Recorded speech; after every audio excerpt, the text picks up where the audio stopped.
Barrister রুমিন ফারহানার আচরণ দেখতেছেন?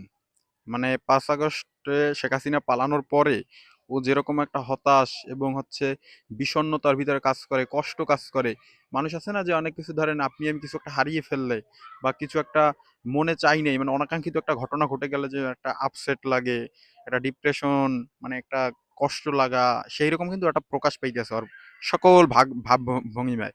ও প্রায় টকশোতেই ও বলে কি যে আমরা তো এর আগে বিগত ১৬ বছরই ভালো ছিলাম।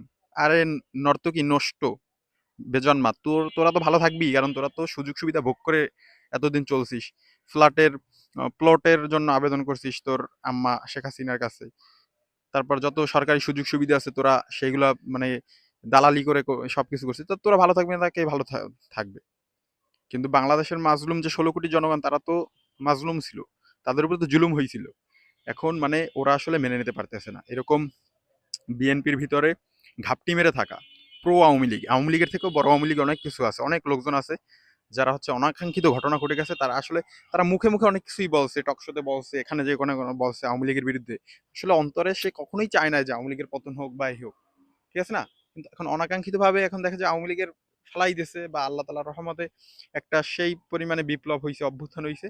এখন ওরা হতাশ, ওদের মধ্যে খুবই কষ্ট, আবেগ আপ্লুত। বিগত ১৬ বছর ভালো ছিল, এখন ভালো নাই, এখন হ্যান ত্যান। কিন্তু এই যে সন্ত্রাসী, এই সন্ত্রাস তোরা আসলে থাম, এখন থাম। আর বিএনপির কে বলবো, তারেক রহমানকে বলবো এইসব অপদার্থ এবং হচ্ছে নিকৃষ্টদেরকে আপনি বের করে দেন। আপনার দলকে যদি ডুবাতে না চান এদেরকে বের করে দেন দল থেকে।